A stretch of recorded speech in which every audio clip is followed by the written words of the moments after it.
अस्सलाम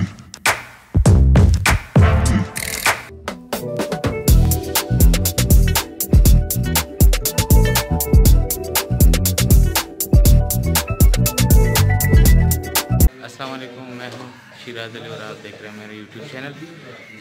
अभी हम उठे हैं सुबह सुबह होटल में, तो यहाँ पे ब्रेकफास्ट की फैसिलिटी आप देख सकते हैं। होटल के उसमें ब्रेकफास्ट फ्री है और बाकी मैं आपको ये भी बता दूँगा कि रूम कितने का मिला है और किस तरह हमें किस जगह पे मिला है, तो ये मैं आपके साथ शेयर कर रहा हूँ।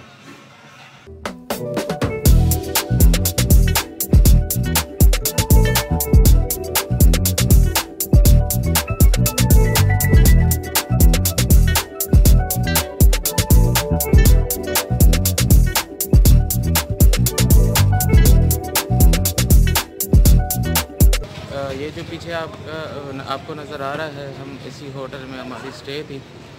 और ये जो है तुर्की में इस्तांबुल का जो है तकसीम स्क्वायर सबसे जो है ना खूबसूरत और मेन जगह है। यहाँ पे सारे अट्रैक्शन यहाँ से आपको आसानी से मिल जाएंगे, नज़दीक है सारी जगह। तो मैं आपको ये बता दूँ कि यहाँ पे हमें रूम मिला था 250 लिरा था 3 बेड का।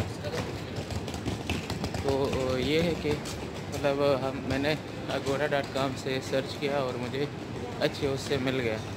तो रेट भी अच्छा था इनका, सर्विस भी अच्छा था, ब्रेकफास्ट भी इसमें वो था शामिल था। तो ये है कि बाकी आपने मतलब ये देख रहे हैं तकसीम स्क्वायर के बिल्कुल ये मैकडॉनल्ड के पास ही है। तो यहाँ से मतलब अभी हम जा रहे हैं, लेकिन मैंने ये कि होटल पे ये ब्रेकफास्ट भी आपने देख लिया इनका टेबल वगैरह, और बाकी भी मतलब ये अच्छी जगह है।